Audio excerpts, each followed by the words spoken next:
ये परिधानी का अजर अमर ये खादी है। अरे ये तो कारगिल का ट्रेलर था, अभी पिक्चर पूरी बाकी है, अभी पिक्चर पूरी बाकी है।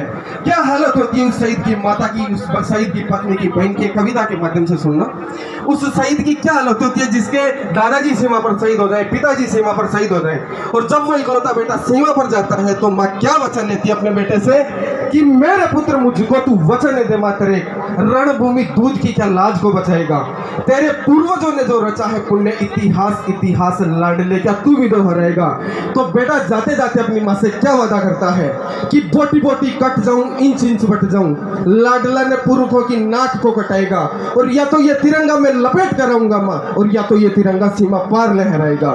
देशभक्ति के जोश में, मौत के आगोश में हंस के ख्वाब देखता रहता हूँ, और जो तिरंगे का कफन मिल जाए तो 100 बार मरने का ख्वाब देखता रहता हूँ। कैसा लगा बुलाना उनको पूछो जली चिताओं से, जिनके जले बुढ़ापे पूछो उन वृद्ध परिवारों से, चिता भस्म से पूछो या फिर पूछो उन अंगारों से, जिनके रतन लूटे सीमा पर पूछो उन गरीब परिवारों से। क्या हालत होती है उस माँ की, उस बहना की, उस विधवा पत्नी की। कविता सुनना, उस माँ की क्या हालत होती है जिसका एक जवान बेटा सीमा पर शहीद हो जाता है। कि उस बूढ़ी माँ से पूछो जिसने अश्रु दर्द सहेजा है, उस बूढ़ी माँ से पूछो जिसने अश्रु दर्द सहेजा है, और एक लाल मर गया फिर भी लाल दूसरा भेजा है। अरे सीना है या पत्थर है, पत्थर नहीं कलेजा है। देशभक्ति की लोर सीख लो ऐसी इन माताओं से, और कैसा लगा बुलाना उनको पूछो जली चिताओं से। और ध्यान से सुनना उस बहना की क्या हालत होती है जिसका भाई सीमा पर शहीद हो जाता है।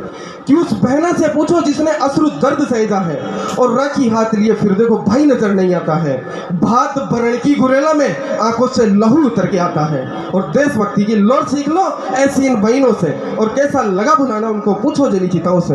और अंत में ध्यान से सुनना उस विधवा पत्नी की क्या हालत होती है जिसका एक जवान पति सीमा पर शहीद हो जाता है।